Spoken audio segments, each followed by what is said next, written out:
நீங்க போட்டோல பாத்துருக்கிறது ஒரு கவர்மெண்ட் பஸ். ஐயோ, கவர்மெண்ட் பஸ் சொல்ற ஓசி பஸ் எல்லாரும் கரெக்டா இருக்கும். ஸ்டாலின் தான் வராரு, 2001 ஃப்ரீ பஸ் விட்டாரு, அதுக்கு அடுத்த ஓசி பஸ் சொன்னாரு. இப்போ 2026ல எடப்பாடி பழனிசாமி தான் வராரு, ஆண்களுக்கும் ஃப்ரீ பஸ் விட போறாரு. அடுத்த ஆண்களுக்கு பிடிச்ச கசாயத்தை விலை ஏத்த போறாரு. இது நடக்குதான்னு பாருங்க, கண்டிப்பா நடக்கும். ஆனா எடப்பாடி பழனிசாமி ஆட்சிக்கு வர மாட்டாரு, யாரு வருவான்னு எல்லாருக்கும் தெரியும். இப்போ இந்த டாபிக் எதுக்குன்னா இலவசத்தை பத்தி தான். அவங்க வராங்க, இவங்க வராங்க, இது இலவசம் அது இலவசம்னு சொல்றாங்க. அடுத்து எதையாவது விளையாட்டுட்டு போயிடுறாங்க.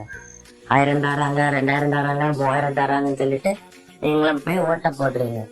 நெக்ஸ்ட் இது சரியில்லை அது சரியில்லைன்னு சொல்றது. இப்ப நம்ம வீட்டுக்கு ஒரு காய்கறி வாங்கினா காய்கறி அழுகி இருக்கா, நல்லா இருக்கா, விலை கம்மியா இருக்கா அப்படின்னு என்ன பார்த்து வாங்குறோம். ஆனா ஒரு ஓட்டு போடுறதா இருந்தா மட்டும் எவன் பைசா நிறைய தரானோ அவனுக்கு போய் ஓட்டு போடுறோம். பைசா வாங்காதீங்கன்னு சொல்லல, பைசா வாங்க ஓட்டை கரெக்டா போடுங்கன்னு சொல்லி முடிச்சுக்கிறேன்.